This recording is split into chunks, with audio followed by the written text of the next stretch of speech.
And I'm Stephen in Hong Kong. Although you can see today, Anita and I are virtually in Australia. So what's your backdrop there, Anita? Oh, that is the Sydney Opera House, the infamous Sydney Opera House, as well as you can see the Harbour Bridge as well. Yeah, a little bit of the Harbour Bridge. And of course, I know that because I lived in Sydney for 6 years. So just testing you, Anita, which is really going to help me give you guys some insider tips, having been an Australia and Sydney local. My backdrop is actually Surfer's Paradise. Looks like I've got two horns here. What's going on?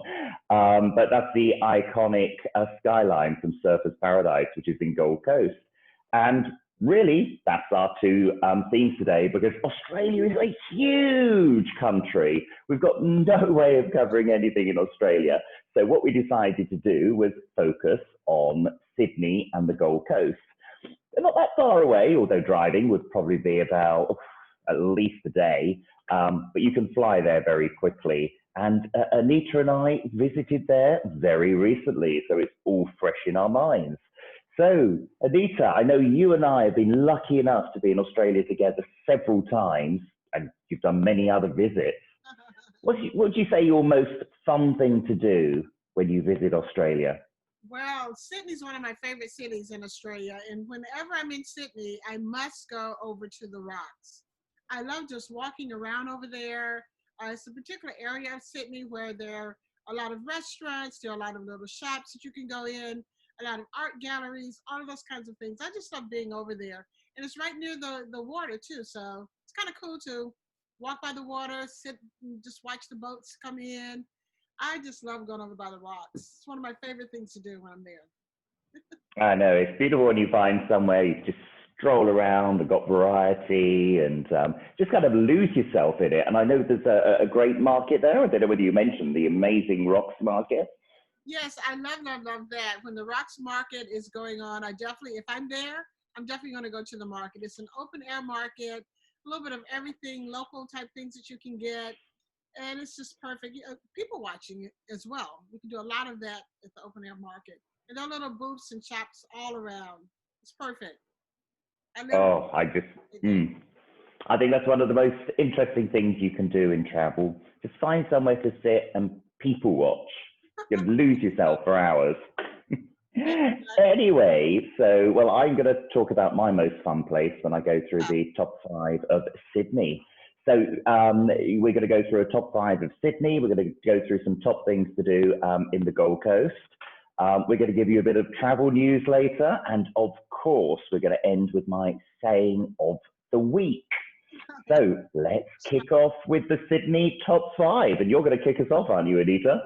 Well, yeah, because I was just talking about the rocks, and one of the ways you get there is to take a little ferry ride over from the one end of the harbor to the other end, and you can do that with Circular Quay, going and checking out that area because I look at that area as being the gateway to all of the things to do when you're in Sydney. It includes the bridge, it includes the Opera House, where you can walk around, and I love to really kind of just think of it as just the way to kind of really see the city and see all the fun things to do.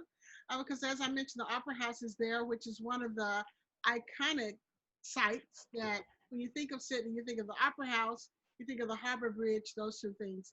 And when you go to the Circular Quay, you can definitely see all of those things. And of course, there's also the Royal Botanic Gardens are located there. And it's the location of the ferry terminal. If you want to people watch, you can certainly do that there. Lots of that. Cruise ships come in that area. And did you know also too that the Opera House is a World Heritage architectural masterpiece. So you can also get a World Heritage kind of thing in, when you go in that area too. But just walking around, walking over to the Opera House is very easy to do. I think sometimes people think that it's so iconic that how do I get to it? Can I actually go and experience the Opera House? But you actually can when you go over to Circular Quay. Oh, absolutely. And any insider tips, Anita? Well, just walking, Yeah. plan to spend a whole day and just walk that area. You can walk even under the Harbour Bridge. You can, walk, as I mentioned, over to the Opera House. Walk, just walk, and get out of your way. That's what I say. Yeah, because actually that was one of my insider tips. Walk across the harbour bridge. People think you have to climb it, but if you don't have time to climb, or you're like me, scared of heights, I lived in Sydney for 6 years. I did not climb the harbour bridge. There was no way you were going to get me up there. But walking across it, you get a similar view. Completely free, beautiful. You can stop where you want, take your time. And actually, when you go across the bridge, you end up in a beautiful suburb of Sydney, with the name which escapes me right now, but another really nice place to wander around. And actually like a real Sydney suburb. Makes a nice change from getting away from that Circular Quay, because as beautiful as it is a bit touristy. It's touristy and there's a lot going on. But you know, another thing I like to do also, Stephen, that I would say is an insider tip, is just get on one of those boats and go from one end to the other, like from, you know, one end of the Circular Quay down to the other, just on a boat ride. And it's kind of a way to actually see the city from the water. That's another insider tip. Well, that links to my favourite thing to do in Sydney, and was actually number 4, but I'm going to bring it forward because it kind of links to what you're saying there, which is take the ferry from Circular Quay to Watson's Bay. It goes past the eastern suburbs. You get to see Rose Bay, Double Bay, beautiful coastlines, and then you'll end up at Watson's Bay. Very pretty beach, very pretty town. There's a very nice fish restaurant called Doyle's, but here's my insider tip, because Doyle's is a bit pricey. I like the Doyle's kiosk, where you buy your fish and chips and they're in paper and you can have them in a picnic in the grass, or they have a few tables. Delicious barramundi. Barramundi is in Australia. I don't see it many other places, only in probably, you know, top restaurants. But do you love barramundi, Anita? Yeah, I love barramundi. You can find it in the States. Oh, okay, that's good to know. Yeah, my favorite fish. Barramundi? Yeah. Oh, I love barramundi. Yes. I actually had barramundi the other night for dinner. Oh, well, yeah, and remember that if I come to dinner, Anita, that's my favorite fish. I'm making a note so I can keep it. Good. And as I know, your husband Bill is the most amazing cook, so I'm sure he could do something amazing with a bit of barramundi. Yeah. So yeah, just take the public ferry. It won't cost very much. You get beautiful views. Try and sit on the top if the weather's nice. End up at Watson's Bay. Have your fish and chips. Then go for a walk to the lighthouse. Another insider tip is you'll go past Lady Beach, which is very interesting because it's nude.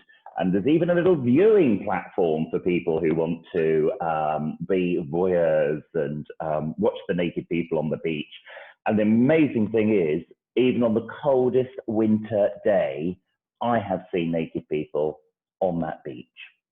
Really? Really. That's a pretty hardy person. Very hardy person. Okay, so what's next on your list, Anita, for things to do in Sydney? Oh, well, hey, I love animals. So we were just, you know, talking about the Circular Quay. So something else you can do is also check out the Sydney Zoo. It's home to a wide range of exotic and native animals. So you can really go and check out the animals if you're an animal lover. And what I like too about it is that the area has been designed so that you can have more of a sort of encounter with the animals. You feel like you are, you know, a little bit closer to them than maybe in some traditional zoos. And I love all the big cats. So an insider tip for that too is to take the ferry. It's right there. And also check out the aquarium while you're at it as well. Check out both of those things. I like both of them. That's another little add. Yeah. Wonderful and fantastic view. That's what I love about Sydney. You've got the animals, plus you have the most fabulous view. Anyway, so my next one on the list is the Bondi to Coogee walk. So could have had Bondi as a thing to do in Sydney, could have had Coogee, but bring them together because you can walk from one to the other. So you have the iconic Bondi Beach, which of course you can't miss, full of surfers, body beautifuls, definitely worth people watching there, if you know what I mean. The Iceberg restaurant and pool, fabulous place. Definitely got to spend a day walking around there. But then you can walk to Coogee. I'd say it's about 2 hours if you take a gentle walk and stop and take pictures. Oh, It's proper path, so not too challenging. There are a few steps and little rocky areas, but still not too challenging. And then you get to Coogee, which is another iconic beach in Sydney, not quite as famous as Bondi. And my recommendation is if you're there around about the October, November time, I think it is, there's sculptures by the sea, where when you're on that walk, you just see the most amazing sculptures on display. Well worth going if you're here around about the October, November time. yeah, I would say. Have you ever done the walk? No, I haven't done the walk, but that sounds like something to plan a trip around. You know, if you're looking at what time of the year to come, that's definitely worth checking out, especially if you're an art lover. Absolutely, yes, yes. And of course, completely free. Well, we like free. That way we can spend the money on shopping or eating because there's You no got it? there. Both sound good. Yes, absolutely. And then what about the Botanic Gardens? Because a long time ago we did that together. I know we also did the Botanical Gardens when we were in Brisbane, but there's a great one that's there in Sydney. You can learn about the thousands of different plants that they have there. And there's also a lot of scientific study that goes on there as well. So it's not just beautiful flowers. There's a lot of research and finding new discoveries there that takes place as well, which makes it really interesting because you might find out about a new plant or something if you go and visit as well. So I say definitely check that one out. And my insider tip is to take a picnic and really just kick back and relax. Maybe make that kind of your midday stop with a picnic lunch as you're touring around. Oh, I love picnics. And I tell you, my favorite food on a picnic is a Scotch egg. You know what a Scotch egg is? Do you get those much in the US? I don't think I've Okay, ever. yeah. Oh my gosh, you've got to try one. So it's like a hard-boiled egg in the middle, and then it has like pork meat around it, and then like a breadcrumbs, and then it's deep fried. And then you I've never tried that. I've never heard of eat it with mayonnaise or salad cream. Oh, yeah, I'm very happy now. I don't know whether I can bring you one when I next go to the States. It might end up a bit smelly by the time it gets there. But next time, and I don't know whether you get them in Hong Kong, but next time we're together, I'm going to find you a Scotch egg. Yeah, I would try that because it sounds like I like eggs. I like eggs pretty much. I definitely like pork, so you got me. Two of your favorite things together then. Okay, so the other place in Australia we wanted to focus on, because it's kind of just down the road, especially relatively speaking, because Australia is such a big country, is the Gold Coast. And Anita and I were lucky enough to be there in December, staying with some wonderful friends who are great hosts.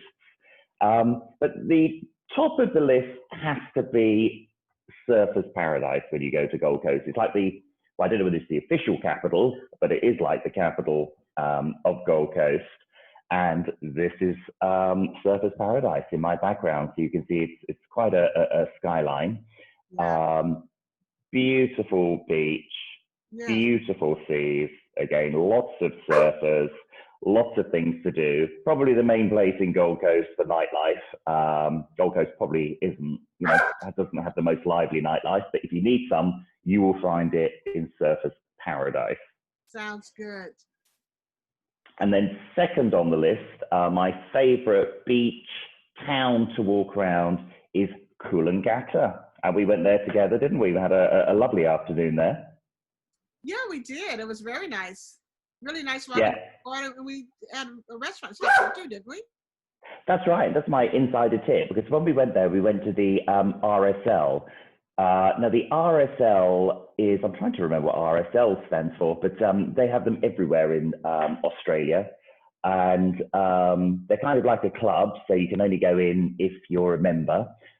They normally have, great subsidized. Sorry? Or if you sneak in as well. Yeah, I think we snuck in because we weren't sure whether they'd let us in. But most of them do let you in if you're from outside the immediate area. I think the rule is like if you live 5 miles or more from the RSL, You just show them a driver's license or some proof. So if you've got a US or obviously a Hong Kong driving license, you'll have no problem at all getting in. And they normally let you in for free. And some of these RSLs are incredible complexes where you basically don't need to leave. Also, some of them have lots of what they call pokey machines in Australia, which is what do you call them? Fruit machine, one-arm bandits. Yeah. Poker, things like that. Yeah, those slot machines. Slot machine, yeah, got many names. The Coolangatta insider tip is, well, it's not so much of an insider tip, it's like a little hidden fact. It's where Muriel's wedding was filmed. Have you seen Muriel's wedding, Anita? I have, but it was a long time ago, so I need to go back and watch it again because I didn't realize that. Did we talk about that when we were there? I don't remember. I think but Muriel's Wedding is one of my favorite films. It would certainly be in my top 5 films of all time. Absolutely love it. And it was filmed, well, part of it was filmed in Coolangatta, I believe. Great. Great. Now, I know the highlight of our trip to the Gold Coast is what you're about to talk about now, Anita. Yes. It was definitely a highlight for us because we had a chance to go and again see some of the wildlife, which I really love, at the Curran Bend Wildlife Park. And you know, they call it a wildlife park, but it really is a sanctuary because they do a lot of things there to preserve the animals as well as to keep them healthy and make sure that they're going to be around for years and years to come, so that other people have a chance to see them and interact with them as well. But we had a chance to hold a koala bear and also take a picture with koala bear. So Stephen, let me ask you, how do you feel about those kind of animal encounters? Because there's a little bit of controversy sometimes with people saying that those kind of things shouldn't take place.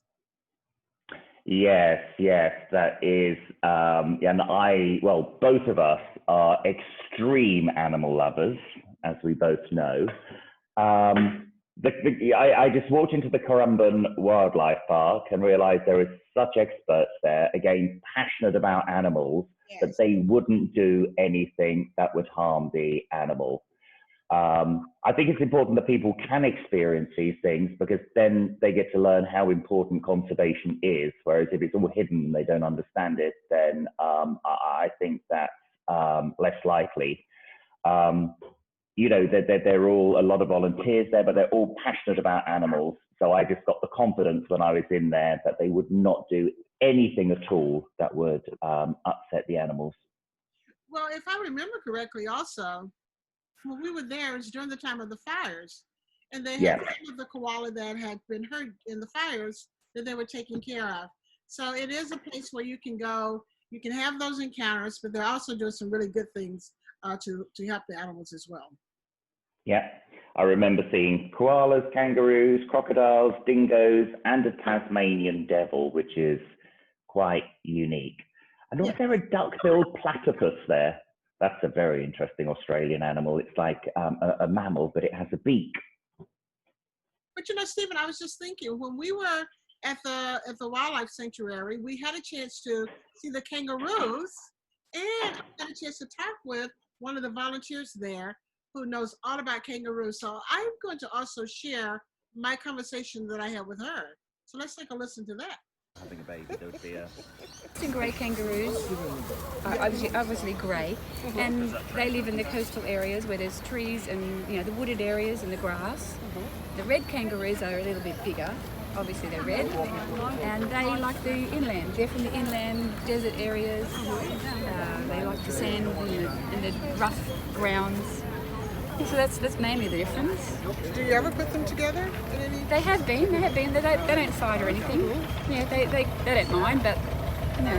So it's more for just creating the terrain for them to. That's right. That they're accustomed to, like their natural habitat. Yes, definitely. It's more about that. Mm-hmm. So I see some of the kangaroos actually have babies in their pouches as well. Yes, the joeys. Mm-hmm. Joeys is what they're called. They're called joeys. Uh-huh. So how long do they stay in the pouch? Well, when they're born, they're about the size of a jelly bean. Really? You didn't know that? I didn't know that, no. And the mother licks, the baby will come out of the birth canal, and the mother will lick on the fur, so the baby climbs up into the pouch, and there it'll attach to a teat and grow from till about 8-9 months before it'll come out. Before it comes out. Oh, it can come out a bit earlier, but to come out to stay out, it's about 8 or 9 months. At that age, you don't often see them come out. They're just, like pinkies we call them. They've got hardly any fur. And then when they come out, like at 6 or 8 months, then they can eat the solid food like that? Or? Yes, they can. Yes. Yeah. But they also drink mostly the milk. Because then she'll produce a stronger, a more fattier milk that helps the baby grow bigger, so it can handle the outside. Fascinating. Yeah.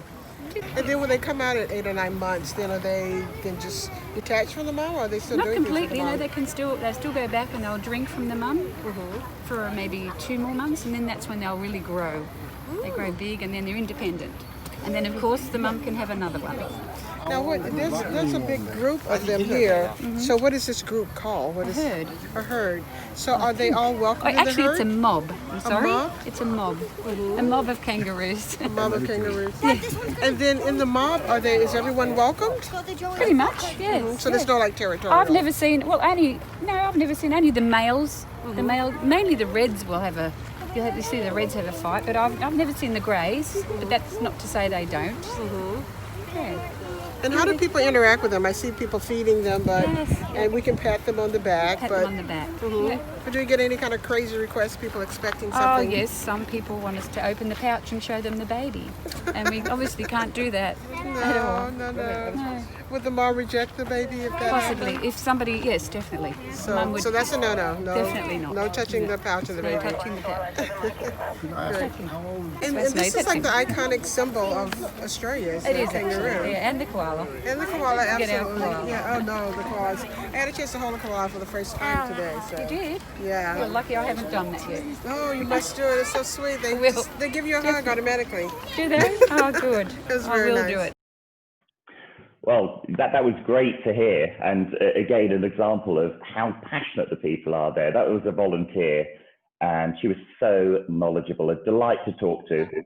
It was definitely a delight to talk to. I hope everyone enjoyed that because it really gave me a lot of information and knowledge about kangaroos that I didn't know. Anyway, so whilst we were also in the Gold Coast, we got opportunity to pop to Brisbane, which is only an hour away. I think it's because our flights were from Brisbane. And, well, we only had a few hours in Brisbane, didn't we, Anita? Well, we only had a few hours, but we had a chance to try some really great restaurants. We had a chance to go by the harbor. And the insider tip is to take the free ferry around. It's kind of your way to have a tour of the city. So it's a great thing to do. I mean, because flying in from Sydney, you come into Brisbane. So you may as well check it out. Yeah, well, also there is a Gold Coast airport, which is at Coolangatta, but Brisbane is by far the biggest airport, and that's the international airport as well. So if you're flying from the US, you would probably fly into Brisbane. I think you probably need to change planes. Yeah, absolutely. Okay. So we had a great time there. Wonderful. So that was our Sydney top 5, our top things to do when you're in the Gold Coast. But if you've been there, or maybe you've only read about it, let us know whether you think that is your top 5 as well. Is there anything we've missed? Is there anything you'd change? Put a comment below. We'd be delighted to hear from you. Absolutely. We always like to hear what things are favorites for you guys. So, and while you're doing that, make sure you like and subscribe. You can do that while you're watching the video. Absolutely. Anyway, let's go into travel news. There's a lot happening in the travel industry as usual. And I want to let you know that not only is there now flights to nowhere, there are now going to be cruises to nowhere. So on a previous show, we spoke about flights to nowhere, which is where the airlines are trying to promote themselves and get some income. They can't fly to another country, so you either stay on the tarmac and eat, or you just like kind of fly a bit in a circle. And now you can do something on a cruise ship. Where the cruise ship goes to sea, you can still enjoy all the amazing facilities of a cruise ship. They're going to be limited to 50% capacity, and obviously lots of protections in place for COVID. But a wonderful break. There's a couple going from Singapore.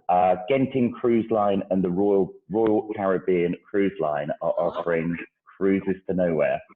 I think you've done a bit of cruising, Anita. How would you feel about a cruise to nowhere?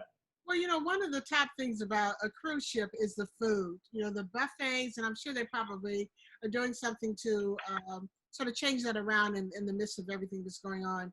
But the food on board the cruise ships is really one of the highlights, as well as the shows that they have on there, the entertainment, sitting by the pool, or you know, just all of those kinds of things. So I could see a cruise to nowhere. I definitely could. I would give it a try. I would check it out. Mm. It's a completely new thing, because I know some new ships, when they launch, they do like very mini cruises to give people a taste of the new ship, and also get used to running it and the stuff and working on it, and everything go like clockwork before they go on a longer one.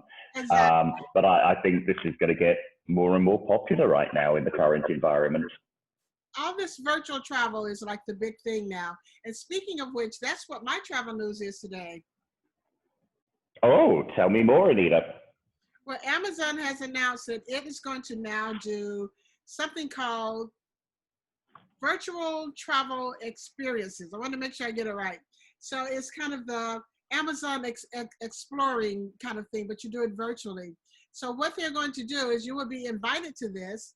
The bookings will be available for you to, you know, to book something that you might want to do, such as an expert-led animal adventure, or maybe landmark tours, or shopping, or doing things like that. Whatever type tours that you might normally do in person, you can now do them virtually. But this experience will be by invitation only, and it will vary in price depending on, you know, of course, what the virtual activity is going to be. But you can even do things like have a Italian chef, you know, give you cooking lessons and things like that. So it's going to be a wide variety of tour opportunities for you to do. And Amazon will have tour operators who will be trained and know exactly how to lead these tours, so that you can have the best virtual time that you possibly can have on your virtual tour. What a fabulous idea, for two reasons. Yeah. First of all, it's just an opportunity for us all to experience things we might not have been able to experience, but also for the people involved who are probably currently struggling because of the lack of visitors. But, you know, so many things you can do virtually and experience it. Absolutely. I think it'll be fun. It sounds like fun to me. And talking about fun, are you ready for my English saying of the week? Yes, bring it on, bring it on. Okay, so it's the early bird catches the worm. Is that something you're familiar with? Is that a big saying in the US? Yes, I've heard that one. I definitely have. Yes. And also it's one that you don't really have any mystery of the meaning, because, you know, I think worms are more active in the morning. So if you're a bird, that's a good time to catch one. But as in life, the early bird often catches the worm. And in general, when you're booking travel, you can get the cheaper flights when you book in advance. You need to get the timing right, but a lot of people think they're going to get special deals at the last minute, and that doesn't always happen unless you're traveling very off-peak. So remember that, the early bird catches the worm. As you will if in 2 weeks' time you come on to our next show, so look out for that. And one thing I wanted to share, if you're watching our show before the 15th of November, you still have the opportunity to enter our Aruba competition. You go and see on YouTube episode 4, we have an Aruba show there with details of how you could win a free stay in Aruba. So please check that out. So the early bird catches the worm. And I think that wraps it up for this show. So hopefully you've enjoyed it. Hopefully you've got some tips on Australia, that whenever the pandemic's over, start planning now, start dreaming now. And we will see you on our next show. So have a great couple of weeks and take care.